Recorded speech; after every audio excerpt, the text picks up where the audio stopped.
Hey there, Aligned You listeners. This is Dr. M here, and welcome to our Aligned and Thriving season and series of interviews. I am super pumped to be sharing a series of stories and interviews with some amazing humans.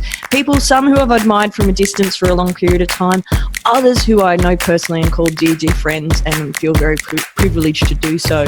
This series is designed to actually dive deeper into what allows them to truly live an aligned you life and to be thriving, whether that's in their work life, their home life, or their play life. And working out truly, is there common themes or is everyone different and we really do all reach our full potential in our own unique way? Enjoy this season. I've had an absolute pleasure and joy recording it. I'm your host, Dr. M, and you're listening to Aligned You, a podcast designed to assist you to truly be aligned through your body, head, and heart so you can reach your full potential in your own unique way.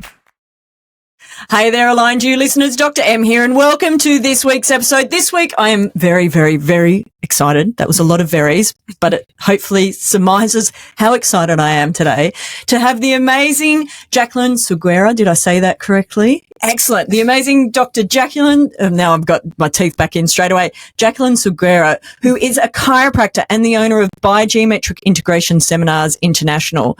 She comes from a long line of chiropractors and was adjusted less than 10 minutes after being born, folks. We might unpack that a little more as to why that can be such a bonus and how beneficial it actually can be in a human system to be adjusted from that early on in life.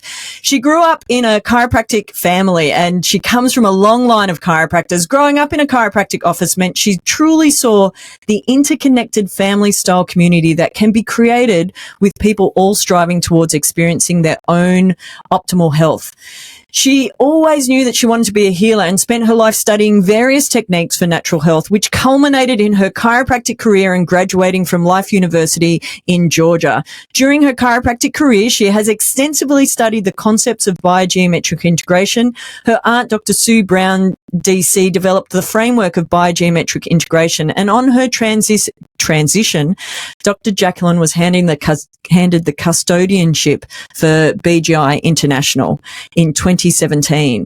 It's an absolute pleasure. My teeth really need to get put back in. I might need an adjustment after this, Jacqueline. It's an absolute pleasure and privilege to have you not only here in the Aligned You podcast booth, Jacqueline, but to have you here in Australia leading not just one, but two BGI seminars over last weekend and next weekend. So thank you so much for agreeing to be in the booth. So happy to be here. Oh, I'm so pleased. Now, part of the reason why I was very excited to have you in the booth, and so we had an opportunity to interview you, is in the same reason why I was so excited that you were actually taking and leading the seminars over these couple of weekends, is you have this beautiful ownership over BGI and such a level of certainty that I wanted to dive deeper into it, not just for the Aligned You listeners who might not be chiropractors and might be thinking, oh, this is all well and good for me, Dr. M. Why the hell am I listening to this woman? There's so much gold, folks. I'm telling you, so much gold. But also for the chiropractors that might be listening to get a little bit more background about why are you so passionate about what BGI holds and the framework that it offers. And we're going to unpack a little bit more about that today. So perhaps a great place to start, Jacqueline, is right back from the beginning. Why do you think it's important that people get their nervous systems checked from the very beginning? So you didn't know that's where we were starting, did you, folks? She's looking at me. Where is she going? We're going to the beginning. To the beginning of my birth. Okay, got it. Don't worry, folks. It won't be a chronological year-by-year blow. But I feel like it's a really great point to start, particularly when we start talking about quantum and how we're part of that, is why is it important to have it right from the beginning? From the very beginning. Well, I would say so many of us think about birth as a very intense and beautiful, but sometimes challenging experience for the mother. We don't always talk about the beautiful and sometimes challenging experience it is from the baby. And so that transition from utero to the earth, like to this place where we are actually breathing oxygen and a part of landing in on the planet, can offer such an opportunity, one, to make sure that their nervous system is as clear as possible, that they're actually able to thrive, not just meet certain markers. I like to say that the difference between what we're looking at as chiropractors in adjusting infants versus the medical system is the medical system is doing a really good job at making sure baby is alive. We're making sure that they are making sure that they are meeting goals to not be in a dis-ease process. Whereas us as chiropractors, we're looking to actually help them thrive. Not just are they alive, but actually are they growing optimally? And we know that so much cellular growth, so much actual development of their nervous system is happening from go. And so if we can get our hands in there as soon as possible, it's just profound.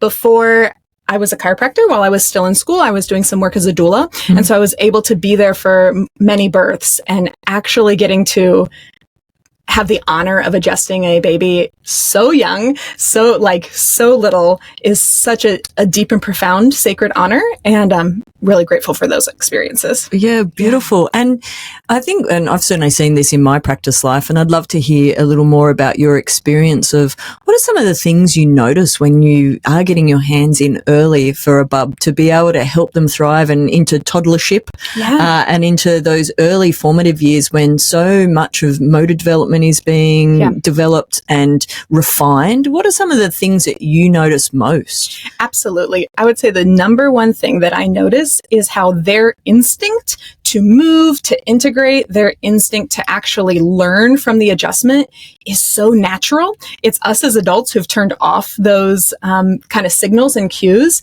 And so you will notice when adjusting an infant that they automatically yawn. They automatically stretch and wiggle in response to the adjustment. Often doing that in front of parents or other family members help the adults actually learn more about what is happening to them when they're getting adjusted. Yeah, right. Yeah. Oh, I love that. I love that framework. One of the things that I love about BGI, and some of the listeners would have perhaps heard me speaking about it before, and I mentioned it over the seminar that we were in over the weekend. BGI really came to me, and I call it my universal scholarship, in the sense of I've been in practice coming up 20 years, folks, or actually it's 20 years already. I think I've just clocked over. And so I would say the first 15 years of practice is that there were certain things that I was noticing in my day-to-days that I didn't have language for. And I was searching for the language and the framework to be able to explain some of the things that I was experiencing at a personal level, and often outside of the chiropractic realms, more in probably the spiritual realms is how I would describe it. And having an awareness of quantum coming into my life and having a spiritual awakening of sorts. And I was looking for a language of how I could incorporate and integrate that all into my practice life, from going from a very structural practice to it's still very structural, but it's also got other layers and dimensions added to it. And lo and behold, BGI literally landed in my office through the amazing Dr. Therese, who, when Dr. T approached me to be able to use the space, I was like, oh, this is actually what I've been looking for all this time. So over the last few years is that I don't know, I've always explained it with eloquence, and I think that you explain it so beautifully. So for our listeners, can you explain a bit more about what BGI actually is? Yeah. So BGI is a framework. So we say it's not a technique, it's actually an approach. And the reason for that is because we are saying you apply your specific techniques, however you love to adjust, and then we're applying it from this really way of thinking or a language that we think about the body, even the universe. And so that language is in the framework of sacred geometry. So we're looking at the sacred geometry within the body, and we're looking at that from the perspective of the potential energy theory of subluxation. So the potential energy theory of subluxation is a theory that Sue created and really is the foundation of all of our work in BGI. And it's from that foundation of why we get subluxated that really cues us into how we are actually approaching the body when we're adjusting. So the potential energy theory of subluxation says that any experience that we have, like literally every experience that we have the opportunity to grow in our systems on every level that you can think about that, on a physical level, on a mental, emotional level, an energetic level, even chemistry level, all of the ways in which our bodies can communicate. And so in a moment in which we have a new experience, we have an opportunity. We have an opportunity to grow or we have an opportunity to actually not adapt. And so this comes from chaos theory. So our little atoms are vibrating. We have a new experience. Let's say it's a new experience that for whatever reason on that day, I'm able to adapt to. Then my little atoms go into a heightened state of chaos. And then in that heightened state of chaos, if I'm able to adapt that day, all of the stars are aligned. I got great sleep. I'm having a great time with my partner, whatever it is. And I'm able to learn in that specific moment. Then my little atoms go into heightened state of chaos, are able to adapt to that information, actually integrate that information, and then my system goes into a less of a state of chaos, but I've actually evolved a little bit in that moment. Well, that's all well and good. There's not subluxation there. In a different moment, I have a new experience. So a new experience happens. My little atoms go into a heightened state of chaos. And for whatever reason, I can't adapt on that day. Whatever it is, I always say like my cat puked on my shoes, whatever it is, whatever is the reason that I can't adapt on that day. And so if I can't adapt on that day, then innate in its infinite wisdom, my internal intelligence in its infinite wisdom doesn't go, oh, shoot, lost the opportunity to learn. No, we actually store that information as potential energy, like from physics, potential energy, right? In our systems. And that is stored in a logical manner that we call subluxations. And so the how we are subluxating is actually, I just wasn't able to learn in that moment. So then when we're going to approach the body utilizing the concepts of BGI in an adjustment, we're actually giving the person on the table an opportunity to, again, relearn from that experience. They're able to learn from that experience, actually integrate the information that was encoded in that experience, and thus take a tiny little step in their growth. Also, yeah. I love that explanation, and we might expand on it a wee bit more in the sense of how, as the chiropractor or the practitioner or the person that is assisting through allowing that potential to integrate. I was having a conversation with a gorgeous client of mine this morning, and she's been through all sorts of trials and tribulations with her health, and we're bringing her body into a better sense of alignment and her system into better alignment, and she's really noticing the changes. She's also consistently apologizing for what that I have to work with it. And this morning I was talking to her, and I love how you put it over the weekend, which I shared with her, and she was like, all right, which is from a quantum perspective is she's not doing anything to me. Is in that moment is we're co-creating the change. It's actually her body doing it. I'm simply guiding it. So I loved how you put it, and this might land for the chiropractors that might be listening and other people that are working with people, whether that's physically working with them or you've got colleagues that you're working with, is it's not so much that I'm doing anything. I'm just helping guide the situation, and it's not actually mine to take on. So I said, stop apologizing. Should be actually saying you're welcome, because I have the privilege of getting to work with you. Yes. And it's not putting anything on me by me assisting you. Can you talk a little bit more to that? Absolutely. So I say it's our job as chiropractors to really work on our skill, to really work on our mindset, to do my homework, whether that's therapy or my movement exercise or getting on the table to get my own adjustments. You know, it's my job to do my work, and it's my job to work on my game, like my actual art and my skill. However, in the moment of the adjustment, I'm not doing anything. I'm actually there to witness, and I'm there to witness the magnificence that is already alive in that person. And in that moment, it's really on me to not judge what I'm seeing, but to actually listen to the information that is provided from the person on the table. And that's where that dance of the adjustment begins. So their body is leading me to what we're adjusting.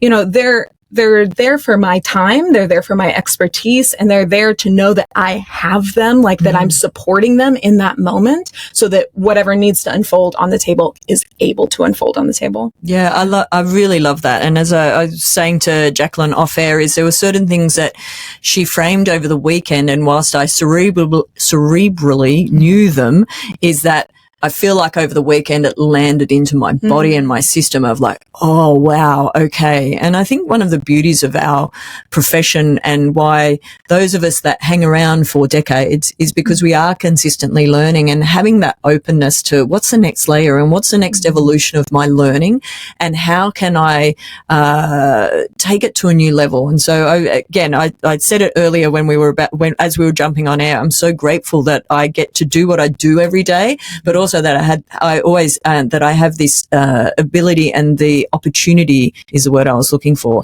the opportunity to continue to learn, and from amazing people like yourself, that often we just hear things slightly differently. Absolutely. And I think for our listeners that might land is that whatever career path you're on, you don't have to be a chiropractor for this one, is that sometimes we just hear something from a slightly different perspective or lens and we go, oh shit, okay.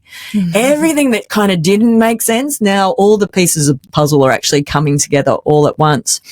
I would love to talk more about why, for the chiropractors that are listening, is why would you suggest they not necessarily should, but why is checking out BGI, if they've never been exposed to it before, why is it a good idea to actually have a look at it and maybe investigate it further as to how it could benefit them in practice life? Absolutely. So I have two thoughts on that. And the first one is, when Sue was starting to discover how to actually write down the information that she was seeing in practice. So Sue didn't set out to create a seminar series. She just set out to serve the people in her office to the highest of her ability.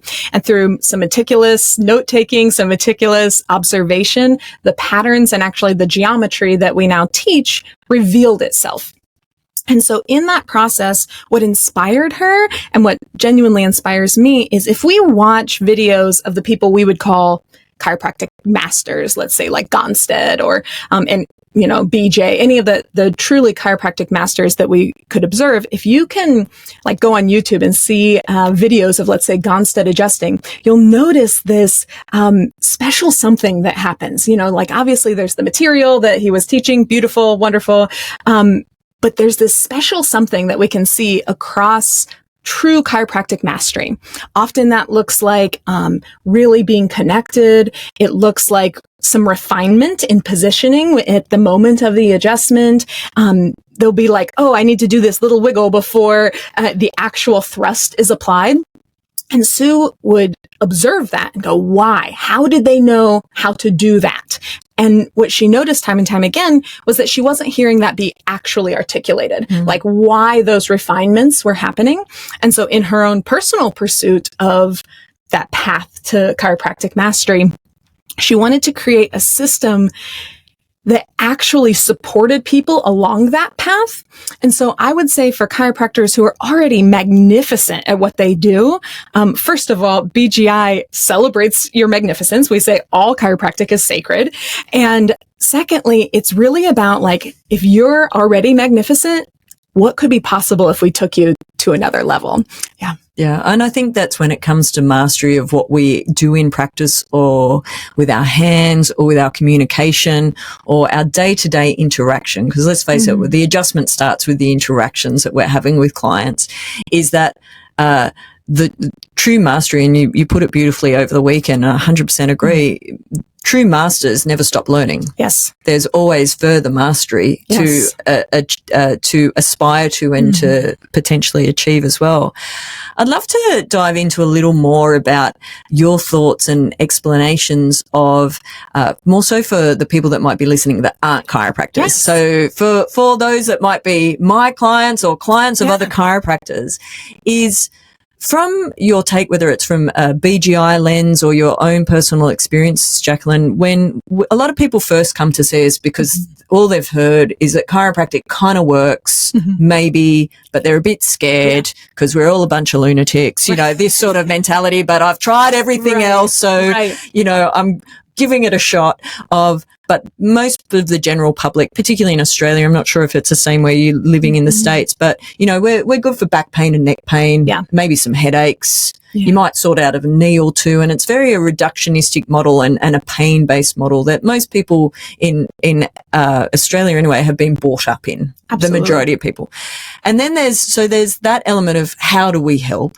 And then I also have a group of clients that I look after that it's much more around integrating what's going on for their development, their evolution, their elevation from a spiritual level, and how we can actually assist their body catch up to what might be going going on within their higher self? So I realize that's a large question, and we've basically gone from the gamut of 3D structural correction through to how can chiropractic and what we do with our hands. So one of the things that I love to think about is when people go, what are you feeling in your hands? And it's like we're reading. It's almost a bit like Braille of, by putting our hands on, we get so much information through as to how we can assist. So I'd love some thoughts about how we can help from that, but very 3D structural point of view through to, what do you mean you can help my higher self integrate into my system, Dr. M? Okay, next level. And I'd love to hear your thoughts on that. Yeah. So this question, I'm going to bridge to the previous question as well. So the very first thing that we're doing when we're approaching someone from a BGI approach is called establishing continuity. In my opinion, that's the largest gift that Sue gave the chiropractic profession. And so really in establishing continuity, all we're doing is making sure that the body can communicate to itself. And so for our participants who are in our offices, if you can imagine, if you can't communicate in your family, if you're yelling your needs and literally your partner cannot hear them, then those needs are not going to get met. Well, that's also can literally happen in our body. If my neck cannot communicate to what is below it, then those needs cannot be met. So the very first thing in our framework we're doing is establishing continuity. We're making sure that the body can communicate to itself in all the ways that the body communicates, in our nervous system, in our circulatory system, in our hormones, in our chemistry, and even the electromagnetic field. And then as far as, how do we get them from that kind of pain model to there could be so much more? So I like to tell the people in my office that, of course, I care about your pain because you care about your pain and I care about you. I care about your life. However, I want to help people start to look at that pain differently. I want them to see that pain as actually possibly a message from their own body. So sure, I care if somebody's shoulders hurts, but I care way more if they can crawl around with their grandkids on the floor, if they can have that quality of life with them. From a BGI perspective, we're actually not separating the physical experiences we have from the mental, emotional, and even possibly spiritual experiences. That all of them are actually one from a quantum perspective. So as we support someone in integrating those experiences, naturally, pain dissipates. Naturally, function increases. But instead of making that the only goal, we're actually looking for the goal being, how can the system learn? How can the body learn from the experience? Whatever that experience might be, whether it's, a family member passing or a stubbed toe. Yeah. And I think that's one of the beauties of the simplicity of chiropractic, and also the complexity that it brings all at the same time, that sometimes I think confuses some chiropractors, let alone the general public that might end up in different styles of chiropractic offices, where they might be going to an office where the focus is much more just pain and symptoms and let's stop that hurting, versus arriving into your office or my office where we start talking about releasing potential so people can live a different life. It reminds me of a few weeks ago, a gorgeous client of mine who I was adjusting her thoracic spine, which is the mid spine for those of you who are not versed in anatomy.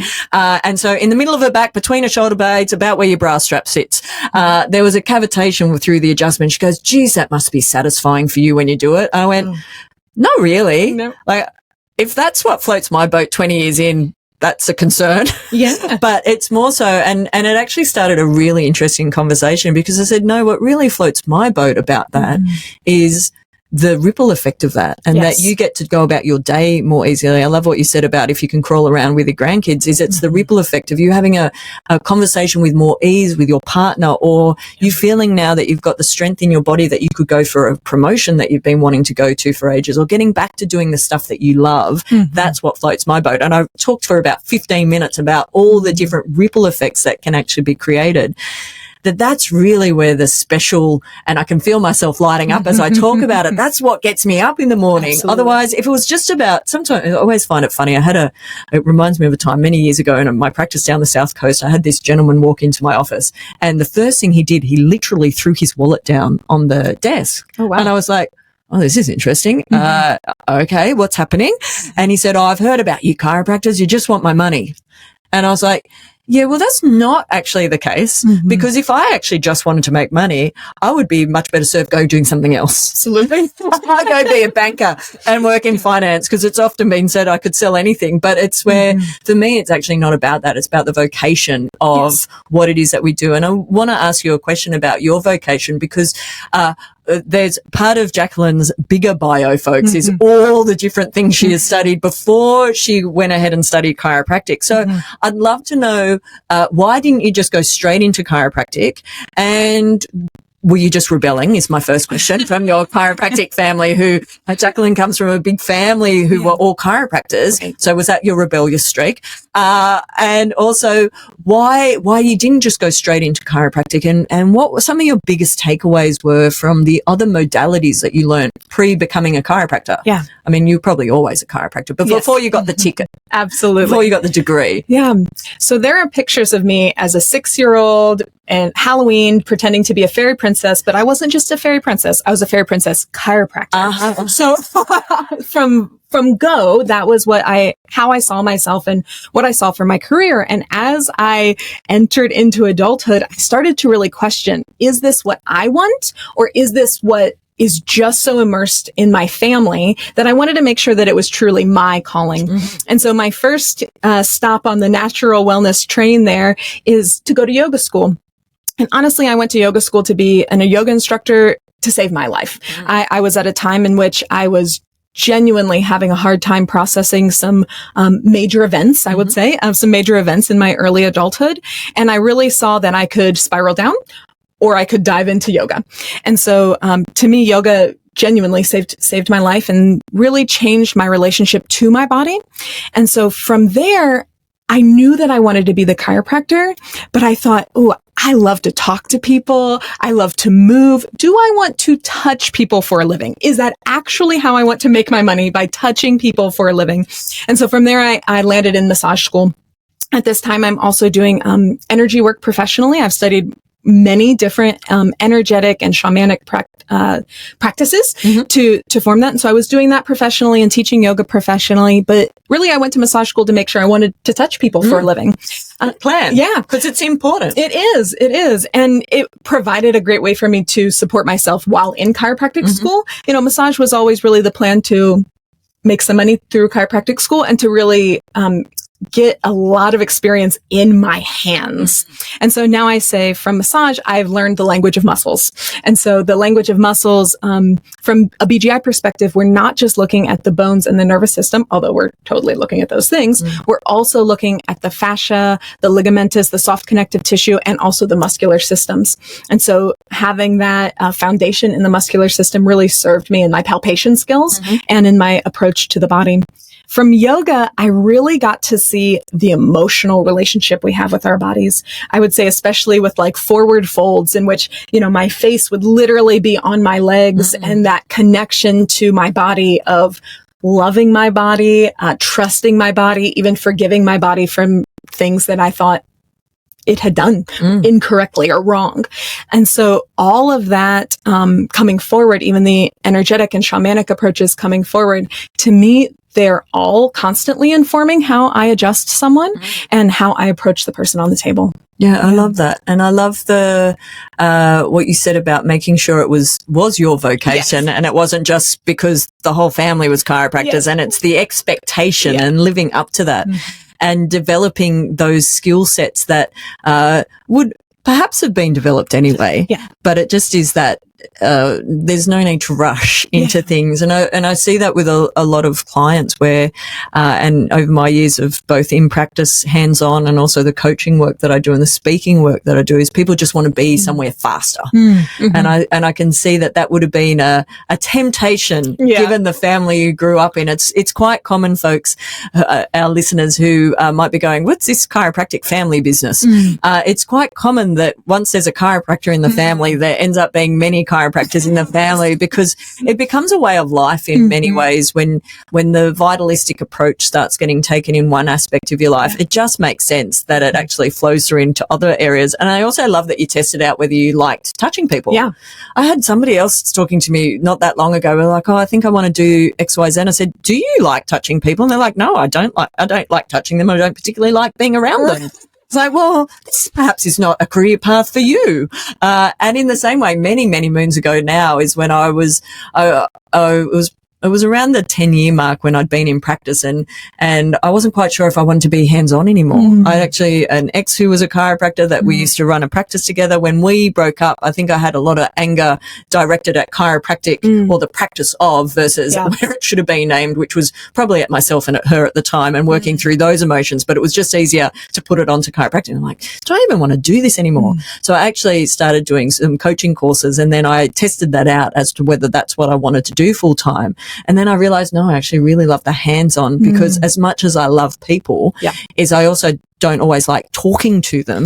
I like being able to help, not through words. And so that was a really interesting test out. And I highly recommend for people, if you're looking for perhaps a shift in career paths, is to test it out first. Absolutely. Because if you don't like it, I mean, even better still, if you don't love it, what for? There's other stuff you could be doing, which is really, really important. I wanted to ask you a little bit more about what you love about teaching now, because there must have been a reason why you got handed the custodianship. And I suppose the first question is, have you always loved it? Or was it something that you had to learn to love? And what do you love about it now? Yes. Oh, let me think about that. Have I always loved it? I think I've always loved the idea of it, but it did take me some time to love the actual practice of it, right? The actual doing it. And so really, I took over BGI at a time in my career in which I was very, very young in my chiropractic career. And so instead of just jumping into teaching, what I did was jump into the study of how best to teach. And so for quite a few years, I was looking at how people learn, how people actually experience information, and how to present that in a way that creates take-homes, actually creates people being able to apply that in their lives in real time. And so now what I love about teaching is actually the same as what I love about adjusting. To me, it's very similar, only in my office, I'm adjusting with my hands. When I'm teaching, I'm adjusting with my words. And so both times what I love about it is getting to see those light bulb moments, those aha moments, and watching a chiropractor or a chiropractic student who maybe is still in school, getting to watch them discover things maybe that they already knew, like you were saying, but in different light, really having that come home for them. And that's what I love when I'm serving people in the office also, is getting to see those aha moments like, oh, this is what my shoulder is telling me, or whatever it is. Yeah, I love that. And I know there'll be Australian docs that are listening to this, Jacqueline. And one of the things we were discussing over the weekend is, and I bring this up because I would love to see more Australian docs actually coming and checking out BGI, if for nothing else, just for the continuity side of things, even if they did nothing else, because from personal experience and also from what I've witnessed since being a part of BGI is, and having it in my field, is the power of it. And it doesn't mean you're going to change your practice. Absolutely. It just might mean you add one extra thing in that gives a different depth to what you've been doing for a really long time. And it's not about saying anything was wrong that you were doing. It's just, as you said earlier, how can you elevate it? And one of the things that we were talking about on the weekend is the different culture in the States in terms of who rocks up to BGI. So there might be Australian docs who have been in practice for a gazillion years who look at your stuff in the States going, oh, that kind of looks like it's for students. Versus your experience here is it's like, no, you're actually all quite established DCs who are wanting to elevate. So I'd love to hear a bit more about that. So if people are following you on Instagram or on socials and they're like, who's this for? Yeah, absolutely. So the seminar culture in the United States has a ton of students. Like, really, it's a highlight to, let's just say, the type of education that they're getting at their chiropractic universities that is really sending students in huge numbers to vitalistic seminars. And so we're serving a need there. The students need that vitalistic information. Whereas in Australia, I've learned like the seminar culture here is very much established docs. Like they're here for continuing themselves on the path. What's beautiful is that BGI meets people exactly where they are. That establishing continuity piece, like I said, is literally the biggest gift that Sue gave to chiropractic. By just establishing continuity, we will see whatever objective markers you're using, whatever clinical parameters you're using, they become more accurate because the body can actually communicate to itself. If the body is not fully communicating somewhere through the spine and you're doing, let's say, a leg check, if that information isn't continuous, is what we'll say, that information isn't continuous, if there's a disconnect or a block to that information, how do we know that that parameter is as accurate as we need it to be if that's what we're using for adjusting, right? And so establishing continuity, and then really, I would say, even if BGI is not your cup of tea, the palpation skills that get developed in BGI from a very refined, very subtle level will only just up the skills of what you're doing. Yeah. And I love that. And I loved it when I first was introduced, or as I said, the universal scholarship of it literally landing on my doorstep of, that I didn't need to change anything. And I really didn't change that much for the first 12 months. And then I've just started to incorporate it into my day-to-day practice, because I think what happens sometimes, I don't know if you experience this through other seminars that you've been to, or whether it was because BGI was so ingrained into who you were, it was like, well, that wasn't really ever an option. But I know from my personal experience of early on in my career path, where I'd go to a next seminar, I'm like, everything's getting thrown out and I'm going to start again. That's not what BGI is about, is it? Yeah. So the beautiful thing about BGI is that we are so diverse in how our chiropractors actually adjust. That's why we're a framework or an approach. And so genuinely, if you love toggle, you can apply the concept of BGI. Yeah. If you love activator, knock yourself out. Whatever it is that you bring, this is just a different way of looking at the body. It doesn't take out any of that art that you already have built in your hands. And what I love about it is that really that means, I call it the tools in your tool belt, right? You bring whatever tools in your tool belt that you already have. And now we're just looking at the body possibly a little more globally, and a little more quantumly than you had previously. Yeah. I love that. I love that so much. We could talk about this for hours, but we won't. Is there anything else that you think is important for us to share with the listeners or people that are watching this on our YouTube channel, in the sense of, from a BGI perspective, when it comes to how we're approaching our body or our systems, is there anything we haven't covered yet, Jacqueline, that you would be, I cannot leave this booth without sharing this? Yeah. What I would like to share is that every experience that you have is for the opportunity for learning. And so really, as a BGI chiropractor, I'm looking at the experiences you have, not from right or wrong, not from good or bad, but just as an opportunity for your potential. And so if we can look at the experiences that sometimes might be really challenging, and with not trying to diminish that, I have had some very challenging experiences, but to actually look at that as opportunities to learn. And the thing that I see BGI being uniquely offering is that ability to integrate those experiences. And by integrate, I mean actually make them a part of you, so that they're not like, oh, this thing happened to me, but it's actually more like I grew and my whole being was transformed because of the information of that experience. Yeah, I love that. And I think you mentioned it earlier, but it's the opportunity to grow or not. Yes. And let's face it, some of those experiences that people have had in their human experience can just be outright shit. Yes, absolutely. And they can be awful. And it's not that they are not. It's that what then is the next step post that, and how, if the opportunity to integrate that is, do you choose to integrate it or not? Absolutely. Which I think is very, very powerful. I'm just so grateful for your time today. It's been an absolute pleasure. I'm pumped to get to do BGI 4M. We're with you on the weekend as well.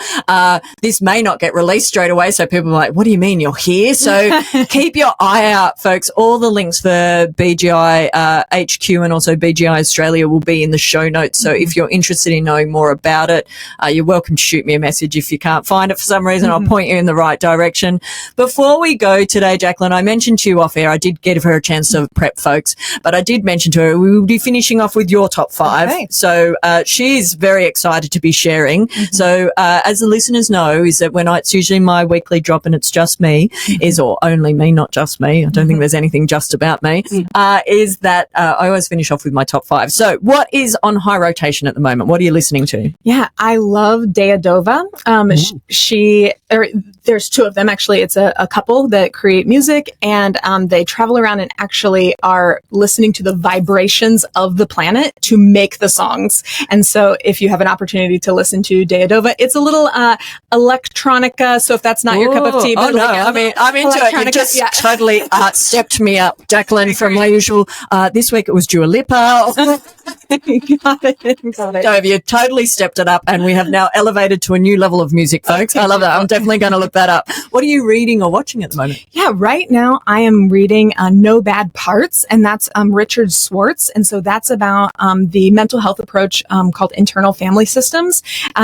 Although it's a mental health approach, I find a lot of parallels to our chiropractic philosophy in there. So no bad parts. Mm-hmm. I think one of the beautiful things, I digress a little from your top five, but I think one of the beautiful things when we are talking about a vitalistic philosophy, that can go across multiple professions. It's not unique to us. Absolutely. Obviously, how we then are able to express it through our hands is unique to chiropractic. Absolutely. But I love that. And I love finding those synergies between professions and professionals. And I know we were speaking over the weekend about the networks that we have around us. And often people say to me, oh, wow, Dr. M, you know a lot of people and you can point me in the right direction. And that's because I purposefully and with purpose build networks around me that means that can also assist, because it's not always me that does the assisting. Absolutely. Sometimes people need help from other people too.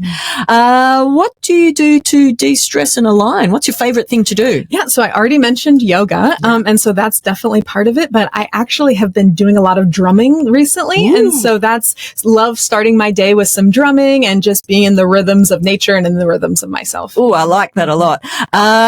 What is your favorite quote?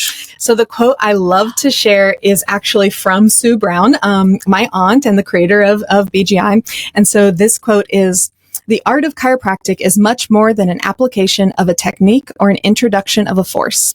It is a melding of substance and being, of technical precision and heart-centered connection. In the moment of the adjustment, two become one. A synergistic flow begins towards growth and evolution. The power and creativity of nature are unleashed, awakening us to the realization that the adjustment is alive and dynamically in motion." Oh, I love that. I love that quote. I could read that all day. And I mean, goodness, if people ever wonder why we do what we do, read that quote and it sums it up really beautifully as to why that gets us up with pace in the morning to come and help our clients and to assist. Final thoughts for today's podcast for our listeners. My final thoughts are that you are magnificent exactly as you are in this exact moment. Oh, that's a profound and powerful final quote. Thank you so much, Jacqueline, for being on Aligned You. That's it for this week, Aligned You listeners. Bye for now, and I'll catch you next time. And that's it for today's episode, Aligned You listeners. Remember to hit the 5-star ratings and share today's episode with your friends. And be sure to join our collective on Facebook and Instagram at Aligned You. Look forward to catching you next time. The information shared on Aligned You podcast is of general nature and for information purposes only. It is not specific medical or personal advice. You should seek assistance from your healthcare practitioner for your individual circumstances. Any information provided doesn't imply endorsement or third-party devices or products and cannot provide you with health and medical advice.